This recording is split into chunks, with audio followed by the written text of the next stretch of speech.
Familia y Fe Online ha nacido para poder llevar la fe y la ayuda familiar a las familias, ¿ok?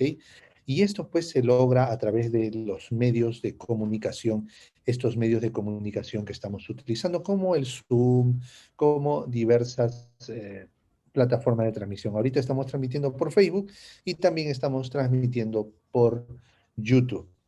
Pronto estaremos transmitiendo en más plataformas. Y Familia y Fe, pues, te lleva ayuda a través de los programas que tenemos. Por ejemplo, Solo para Esposos.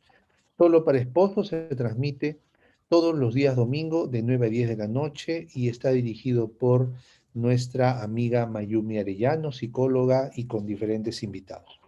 Tenemos también el programa Solo para Novios los viernes a las 9 de la noche, donde de alguna manera ayudamos para que los novios se preparen para tener un matrimonio que funcione bien. ¿Ok? Los viernes 9 de la noche. Luego tenemos el programa Solo para Padres, dirigido, bueno, Solo para Novios, dirigido por Ruth Macavilca, psicóloga ella, y con un equipo, cada programa tiene un equipo de varias personas. Luego tenemos Solo para Padres, dirigido también por el psicólogo Carlos José Bendezú, un hombre muy capacitado, todos los jueves de 9 a 10 de la noche. ¿Por qué? Ustedes dirán, pero ¿por qué 9 a 10 de la noche? ¿Por qué? Ah, porque no queremos cruzarnos con los programas de la iglesia. La iglesia tiene sus programas de 8 a 9 de la noche en estos países del Pacífico y pues no queremos interrumpir ni semanas de oración ni ninguna transmisión oficial. Así que de 9 a 10 de la noche con puntualidad empezamos y terminamos para llevarte consejos de sano vivir familiar y de fe.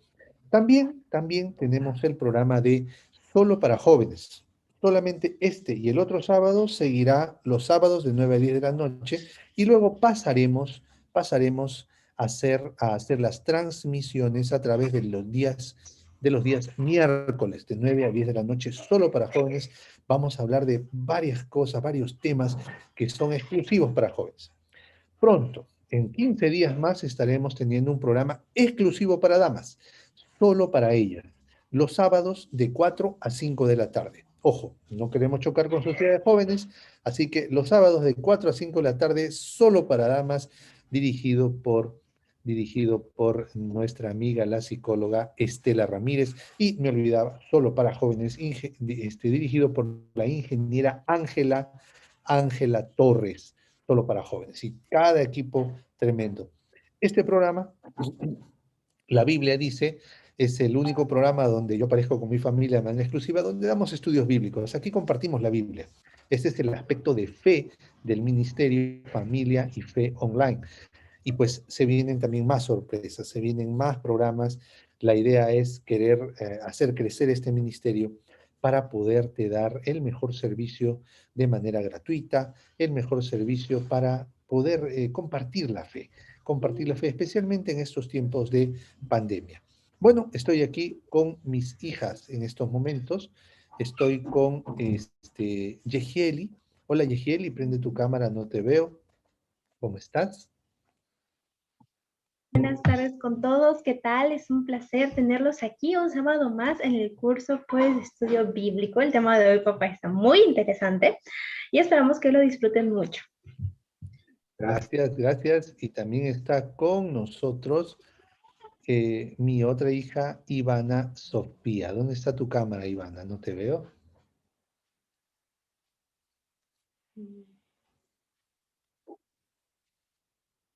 Oh, ya. Ahora sí, ya puedes abrir tu micrófono. Ok, hola hermanos, buenas tardes. Feliz sábado a todos. Muy bien, gracias. Y bueno, vamos ahora a estudiar lo que dice la palabra de Dios. Y bueno, esta semana vamos a hablar acerca de los dinosaurios. La próxima semana vamos a hablar un poquito acerca de lo que la Biblia dice de los fantasmas. ¿Ok? ¿Qué dice la Biblia de los fantasmas? ¿Qué dice la Biblia de los ovnis, de estas apariciones diabólicas? Vamos a ver qué dice la palabra de Dios y cómo debemos movernos en base a esta realidad que la Biblia nos presenta. ¿Ok? Bueno, seguimos antes de pasar al estudio bíblico, seguimos saludando a nuestros amigos que se encuentran que se encuentran en el YouTube. Está Daira, ¿cómo estás, Daira Rosa? Gusto de Daira Sosa, Dios te bendiga. Gedisa Vela, ¿cómo estás, hijita? Saludos hasta Arequipa. Patricia Arotoma, ¿cómo estás? Juan Peralta, Vane Benz, desde Argentina, Dios te bendiga, mija, un gran abrazo. Diana Bermúdez, saludos también. Queremos saludar también a Jefferson Grados, que está con nosotros. Davide Fábrega, Dios te bendiga. Y Vane Gomi nos saluda desde Puno. ¿Cómo estás, Vane? Dios te bendiga. Gracias por sus ayudas. Ustedes me pasan la voz de cuando algo no anda bien. Gracias por estar atentos. También queremos saludar a nuestros amigos que están en el Facebook. ¿Ok? Amigos del Facebook, saludos para Carmen Rosa Pantia, Dios te bendiga. Andy Carvajal también. Y Jacqueline Cabrera, que está con nosotros. Davidcito Miranda también. Charo Mendoza, perdón, Dios te bendiga. Abimael Layún.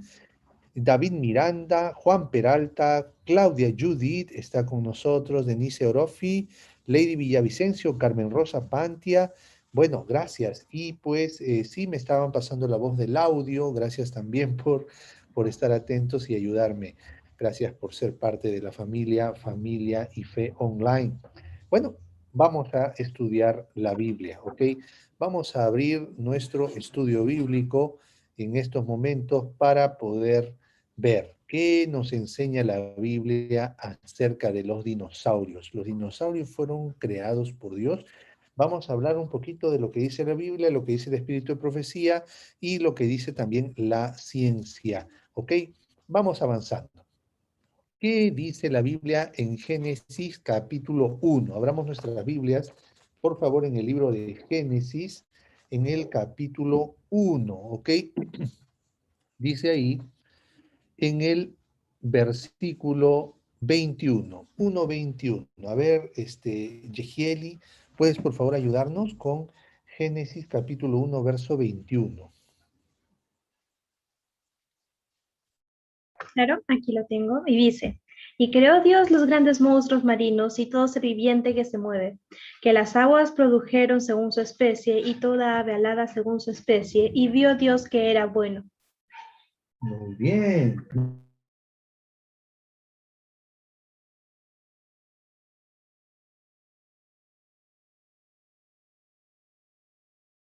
Lo relaciono con el género. Muy bien, con el género, ok. También, ¿qué más? ¿Qué más puede venir? A ver, díganme ustedes.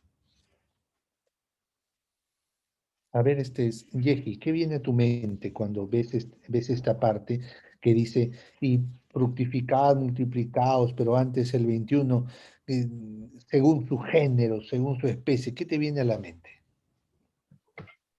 Que Dios hizo conforme a lo que él vería los hábitats en los cuales ellos, pues, valga redundancia, habitarían.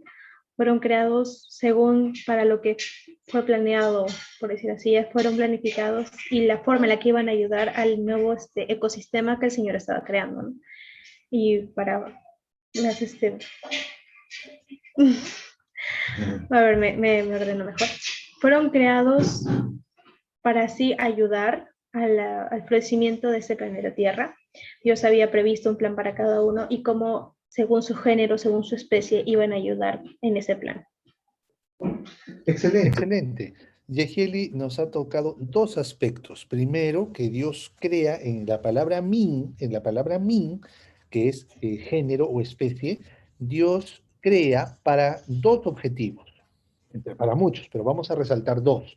El primer objetivo es que Dios crea para que ayuden a un ecosistema.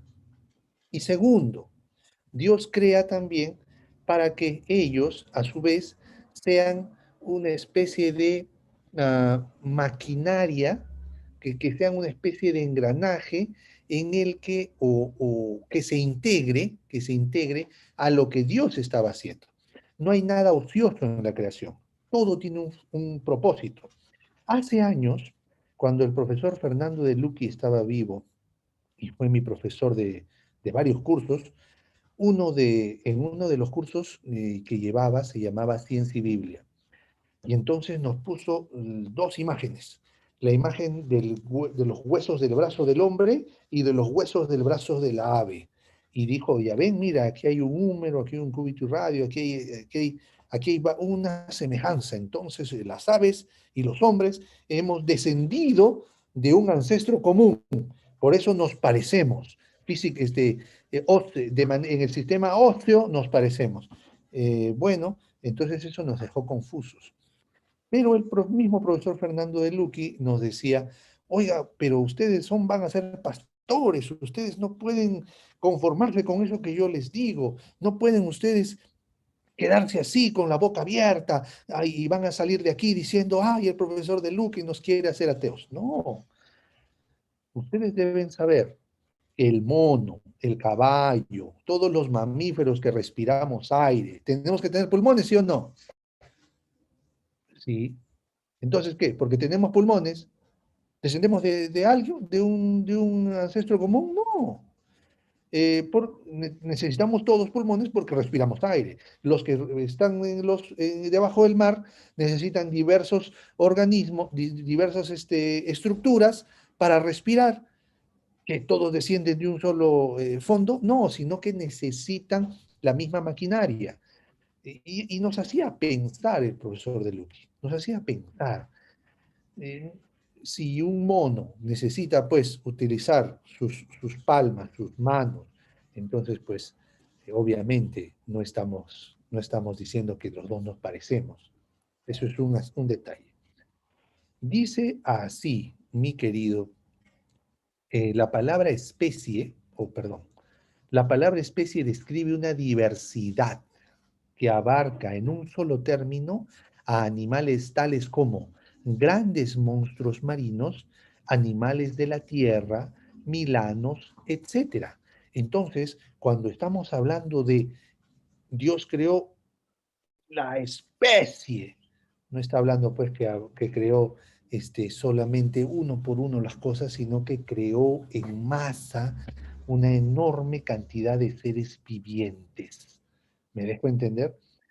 No se confundan, porque en estos, desde el siglo XVIII, XIX, se habla de la palabra taxonomía. No les quiero complicar la vida, solo que la taxonomía es una manera de clasificar. Por ejemplo, cuando vas a comprar pan, tú pides, yo quiero pan francés. El otro dice, yo quiero pan de yema. El otro dice, yo quiero pan caracol. El otro dice, yo quiero, pero todos son panes, pues, ¿ok? Todos son panes, pero estás haciendo una taxonomía, una diferencia entre panes. ¿Me dejo entender? Ya, cuando Dios crea panes, pues. O sea, Dios crea una enorme cantidad de criaturas que se distinguen. Pero en la palabra min, según su género, según su especie, el Señor está diciendo que está creando de todo. Vamos a la siguiente diapositiva. Génesis capítulo 1, versículo 24 y 25, Sofía. Génesis capítulo 1, versículos 24 y 25, nos habla de un asunto bien interesante, ¿ok? Nos habla de un asunto bien interesante. A ver. Ok. Luego dijo Dios, produzca la tierra seres vivientes según su género, bestias y serpientes, y así animales de la tierra según su especie. Y fue así. E hizo Dios animales de la tierra según su género y ganado según su género, y todo animal que se arrastra sobre la tierra según su especie, y vio Dios que era bueno. Muy bien, qué interesante. Dice ahí que Dios hizo serpientes, ¿ok? La palabra serpiente allí, en hebreo, no solo significa serpientes, sino que significa todo lo que tiene que ver con reptiles. Entonces, dicho término significa ¿qué cosa? Significa, perdón, a ver, significa animal que se desliza velozmente, que se arrastra, que repta, ¿ok?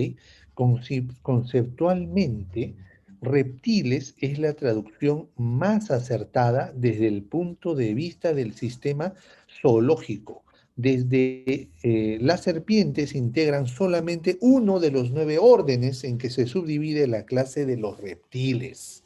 Otras características de esta clase abarcan los fósiles de los animales que popularmente se llaman dinosaurios. Entonces, cuando dice, y creó Dios las grandes serpientes, las serpientes, allí en esa palabra hebrea también se está mencionando, está conteniendo el tema de los dinosaurios. Entonces, ¿cómo es eso, pastor? ¿Dios creó los dinosaurios? Sí, Dios creó los dinosaurios. ¿Y qué pasó con los dinosaurios? Eso es lo que vamos a ver. La palabra género y especie, que se traduce al español, no se corresponde con la palabra original hebrea. ¿En qué nivel taxonómico habrá creado Dios a los animales? ¿En el nivel de raza? ¿En el nivel de especie, de género, de familia, de clase, de orden, de filum, de tipo?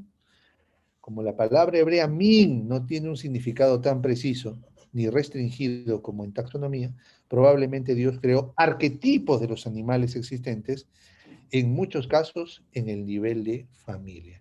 O sea, Dios creó un perro, nada más, ¿ok? Y de ese perro, ¿qué salieron? Salieron perro, lobo, chacal y todas las demás subespecies, ¿ok? Dios creó un felino y de ahí todo lo demás se fue poblando. Job capítulo 41. A ver, vamos a abrir nuestra Biblia en el libro de Job. Job capítulo 41. Recuerden que Job es uno de los libros conocidos como libros poéticos. Dice ahí Job 41. ¿Pescarás al leviatán con anzuelo y atarás su lengua con una cuerda? Sofía, ¿puedes leer tú el versículo 2, 3 y 4 de Job 41? Dice ahí, pondrás un cordel en su nariz y horadarás con garfio su quijada. Multiplicará él ruegos para contigo, te hablará el insojaz, hará pacto contigo para que lo tomes por siervo perpetuo.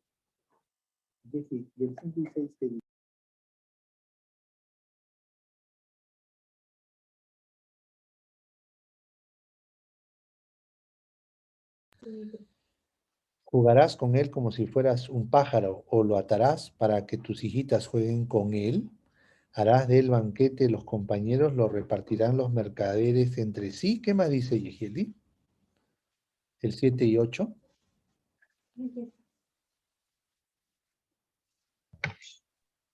Aquí está.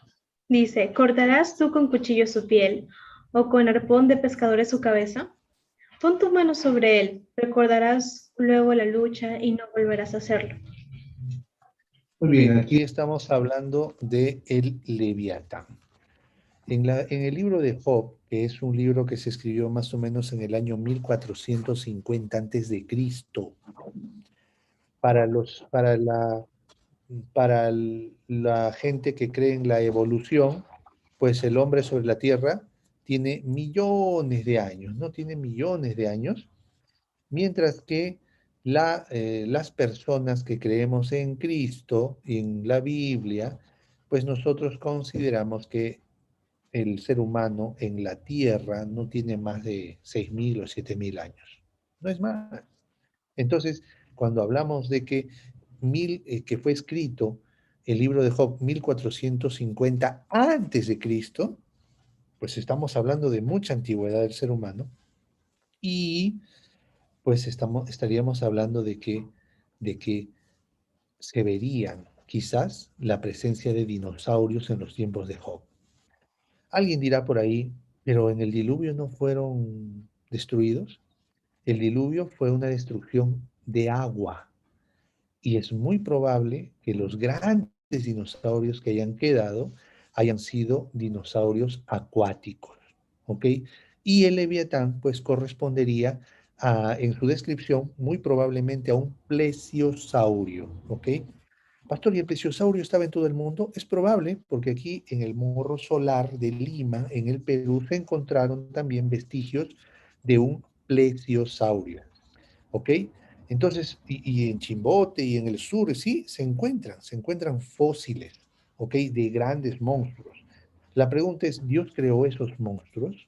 Pues la Biblia sugiere que cuando se menciona que Dios creó según su género, según su especie, a todos los monstruos, incluso los reptiles, es muy probable también que esté refiriéndose, y yo creo que sí, que se refería a también los dinosaurios. ¿Ok? Entonces, ¿qué quiere decir? Que Dios creó también esos monstruos marinos. ¿Con qué objetivo? Eso lo estamos estudiando en estos momentos. Vamos a la siguiente. A ver, Sofía, ¿qué dice esta cita tan interesante que escribió Elena de White en el libro Patriarcas y Profetas? Cuando el hombre cayó bajo el cautiverio de Satanás, el dominio que antes ejercía pasó a manos de su conquistador. De esa manera, Satanás llegó a ser el Dios de este siglo. Segunda de Corintios 4:4, o como lo designó Jesús, el príncipe de este mundo. Juan 11:31. Gracias, Sofía. Entonces, Sofía, estamos hablando de que quien reina en esta tierra desde que el hombre cayó es el diablo, ¿verdad, Sofía? Entonces, si es el diablo el que reina en esta tierra, quiere decir que muchas de las cosas que están sucediendo a todo nivel también son el resultado de la obra del diablo, ¿verdad? Ok, vamos a continuar entonces, queridos, queridas, hablando de esta otra cita. ¿Qué dice Yehieli esta segunda cita?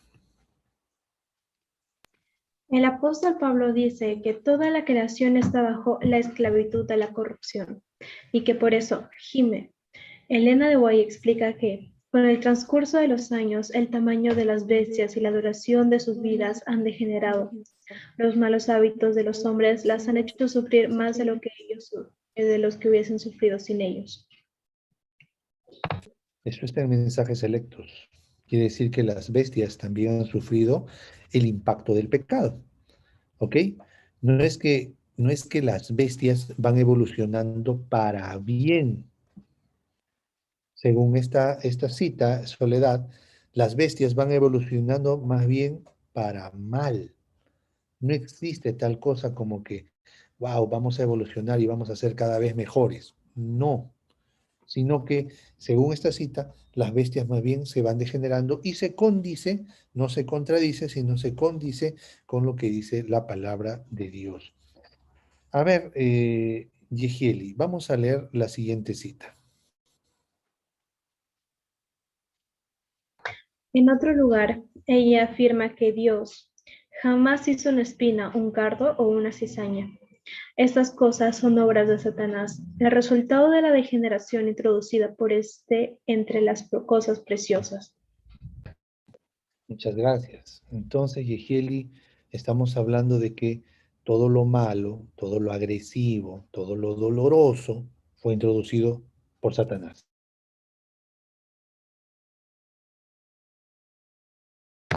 Correcto, Dios hizo un mundo perfecto. Dios no introdujo el mal en el ser humano, mas sí le dijo, de este árbol no comerás, el árbol de bien y la vida tenía todo el jardín. Eso también tiene que ver, tenía un plan perfecto hecho, mas tal era su amor que no iba a quitarles el derecho a escoger, el derecho a la libertad. Y cuando Eva come, al ser nuestros primeros padres, genéticamente alteraron el código que nosotros tenemos. Por eso el pecado está implantado en nosotros. Somos hijos de un planeta que está cubierto de pecado. Es decir, como si hubieran cambiado algo dentro de su carga genética, hubieran hecho un pequeño trueque en el ADN, sustituyendo algunas enzimas, algunos patrones genéticos para luego poder decir hasta casi afirmar que el pecado corre en nuestras venas. Muchas gracias. Y eso se condice también con este asunto de que si yo ahora empiezo a tomar licor, eso voy a experimentar un cambio neuronal, ¿ok? ¿Por qué? Porque pueden ustedes con sustancias de contraste a través de un tomógrafo, pueden darse cuenta la diferencia de cómo funciona el cerebro de un alcohólico con el cerebro de una persona que no es alcohólica, que no consume sustancias.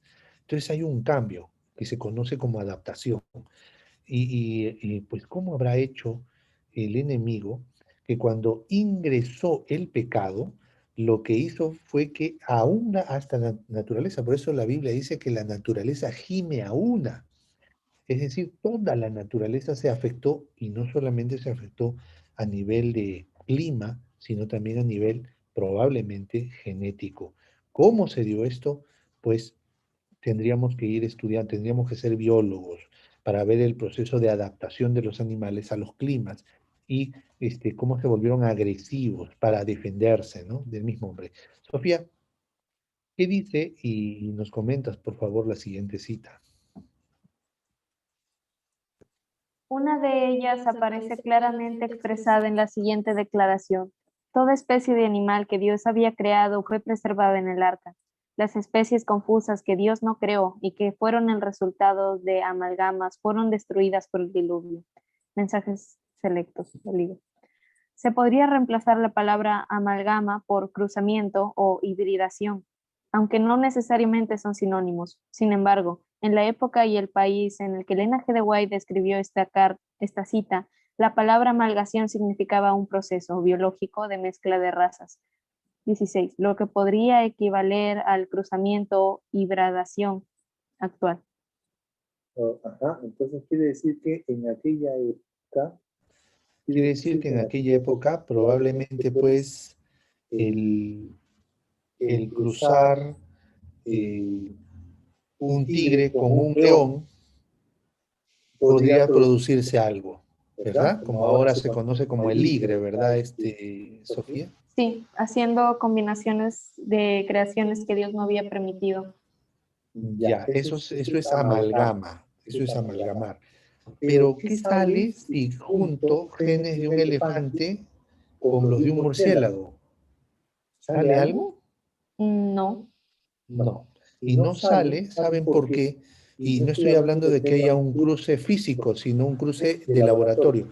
No es posible. Y no es posible porque el patrón genético del elefante es muy diferente al patrón genético de otro animal. Por eso cuando se cruzan en laboratorio no sale nada. No sale nada. A menos que se haga pues algún tipo de manipulación, pero hasta ahora no hemos tenido conocimiento de eso. Por lo tanto, que de caballo pase a ser mono o de mono pase a ser pájaro es biológicamente imposible. Cuando aquí Elena de White está hablando de amalgama, está hablando básicamente de que estamos viendo que los antediluvianos agarraban unas, por ejemplo, eh, perro grande con perro chiquito y salía otra nueva raza de perro más agresiva, con más pelo, o agarraba un carnero de una raza con un carnero de otra raza y salía un carnero con menos lana pero con más carne, o con menos carne pero con más lana, eso se llama amalgama. Pero luego también empezaron a hacer cosas feas, ¿no? Es muy probable que los antediluvianos, con toda su sabiduría y con toda su inteligencia, hayan podido hacer cosas horribles. Entonces, miren esta cita, ¿no? Miren esta figura, perdón, del diluvio, del arca de Noé. Y imagínense cómo ingresarían los dinosaurios. ¿Ustedes se pueden imaginar eso? Ahí ustedes pueden ver que están los dinosaurios entrando al arca de Noé. Yo no creo que los dinosaurios hayan entrado de manera adulta, ni tampoco creo que hayan entrado todita la clase de dinosaurios. Yo creo que si entraron los dinosaurios en el arca, y no solo los dinosaurios, sino muchas especies de animales no dinosauricas, habrán ingresado siendo cachorros. ¿Me dejo entender? Yo creo que los grandes elefantes pueden haber ingresado, pero siendo cachorros.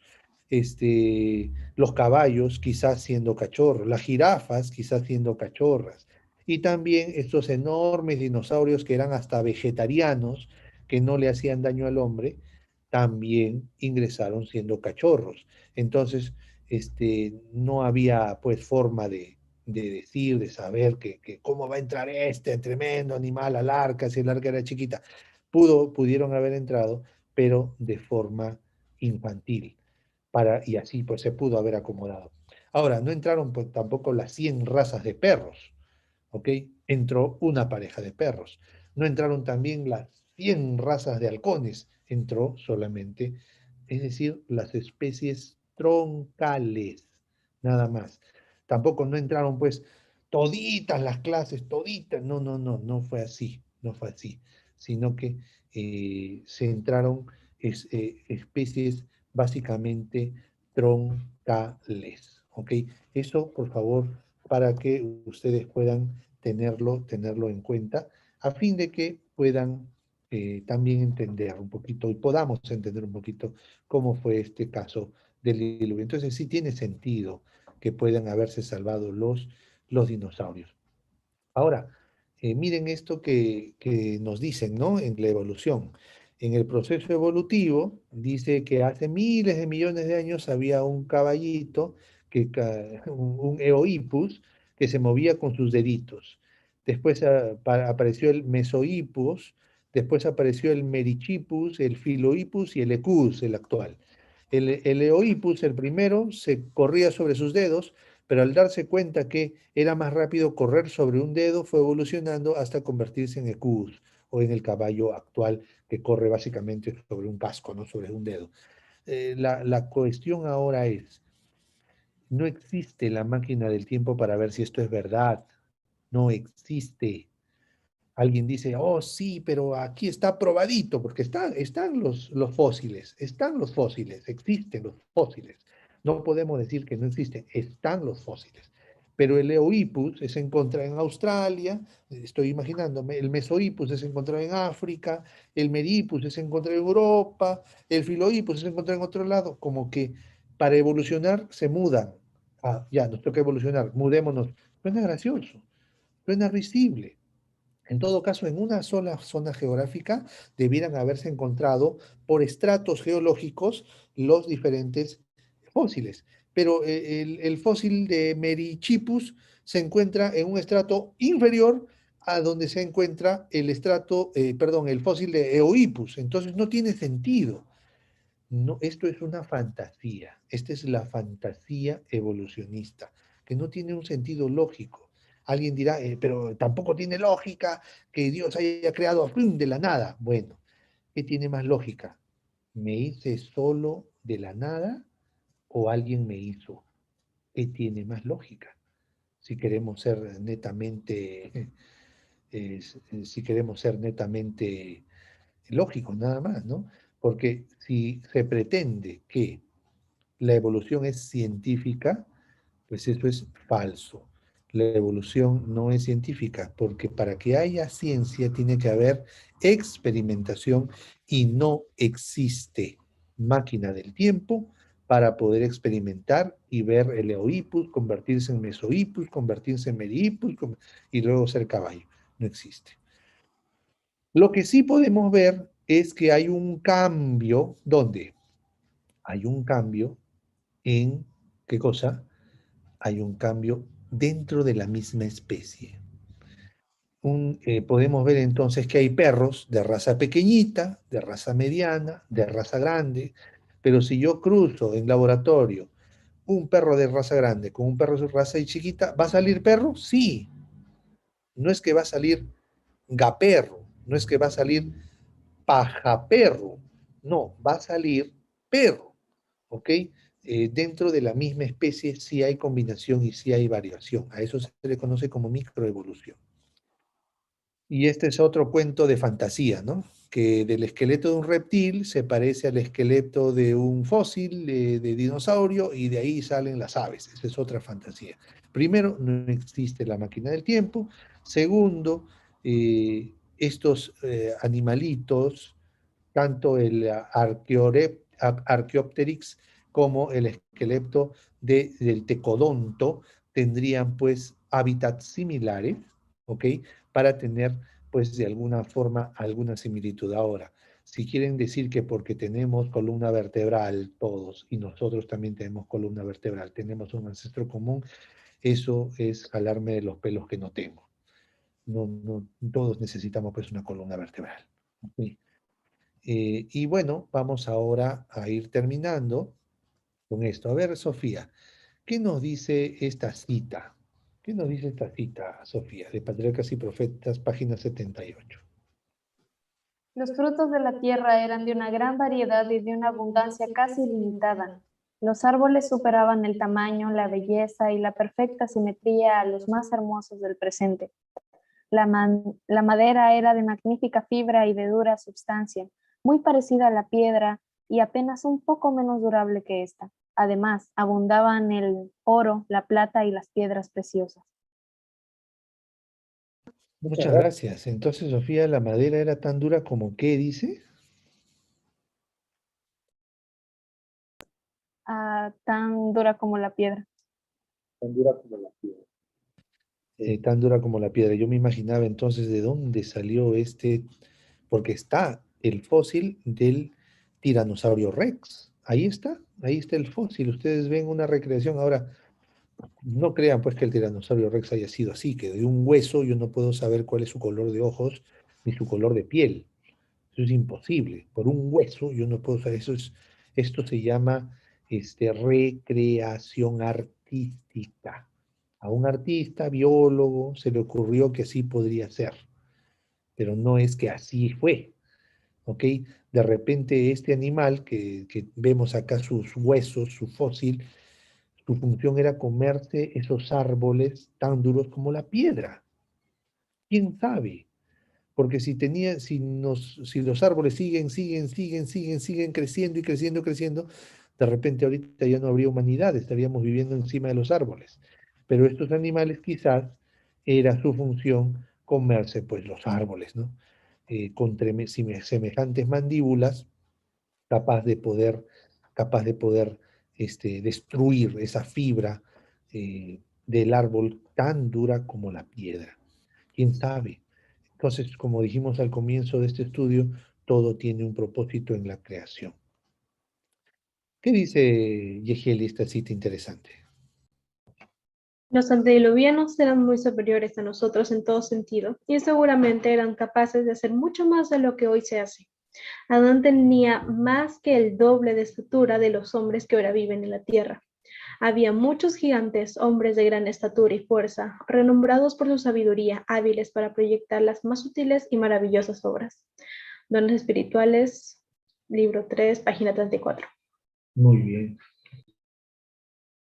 Entonces, los antediluvianos pues tenían una potente, potente capacidad para hacer muchas cosas. Pero pues desaparecieron. No todos los dinosaurios se extinguieron con el diluvio, por favor.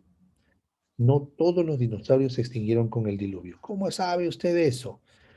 Pues es fácil ir al Parque de las Leyendas o ir al zoológico de la ciudad y ver y darte cuenta que realmente sí existen todavía dinosaurios. Y ahí están. Están en forma pues de pequeños, ¿no? Ya no serían dinosaurios, sino microsaurios, nanosaurios en algunos casos, o saurios solamente. Como quiera que sea, eh, muchos dinosaurios eran de agua y el diluvio fue de agua. Entonces esos grandes monstruos siguieron vivos. Muchos entraron al arca cuando eran chiquititos y cuando salieron del arca, pues salieron y se escondieron de los hombres también. ¿Ah? ¿Y por qué no quedan hasta ahora? Bueno, ustedes saben que en los escudos medievales de los caballeros medievales había dinosaurios. Ustedes saben que en la mitología china aparecen dragones, ¿verdad? Entonces, ¿de dónde saca esto la humanidad? ¿De dónde lograban las grandes hazañas los caballeros medievales? Justamente de matar dragones. De ahí sale la historia de San Roque y el dragón, San Jorge y el dragón. ¿Cómo es eso? Pues, quién sabe que nos hemos encargado desde hace muchos siglos atrás ir matando y extinguiendo dinosaurios a fin de lograr la valentía, la entereza, el arrojo de los caballeros medievales. En la actualidad existen todavía algunos reptiles que si bien no se clasifican como dinosaurios, tal vez podrían estar comprendidos en esa categoría. Entre ellos está el tuatara o ateria, el esfenodón punctatus, que vive al norte de Nueva Zelanda. Pese, posee una cresta a lo largo de la espalda y mide unos 60 centímetros de largo. Otro ejemplo es el clamidosaurio de Australia, que mide 80 centímetros de largo y se le conoce como lagarto dragón. En síntesis, y terminando, el sexto día, Dios creó los reptiles, entre los que seguramente había por lo menos algunos dinosaurios. Satanás y sus seguidores modificaron plantas y animales creados por Dios. En ocasión del diluvio se extinguieron ciertos animales, entre los cuales también había muchos dinosaurios que seguramente fueron el resultado de pues la mejora que quiso hacer el ser humano. Actualmente existen muchos reptiles con ciertas características parecidas a las de algunos dinosaurios, por lo que podríamos asumir que algunos de ellos pudieran haber sobrevivido al diluvio. Pastor, pero no existe la máquina del tiempo para probar lo que usted dice. No existe la máquina del tiempo para probar lo que yo digo es cierto. ¿Ok? Así que estamos en igualdad de condiciones con, con nuestros amigos evolucionistas. Así que tendríamos que nosotros seguir teniendo paciencia. Quizás más adelante se invente una máquina del tiempo, querido Alan, querido, querido Carlos, querida Soledad. Quizás más adelante, con el tiempo, se logren pues generar más avances científicos, Samuel, Richard, pero por lo que ahora sabemos no es posible. Entonces la evolución es una neta teoría, nada más.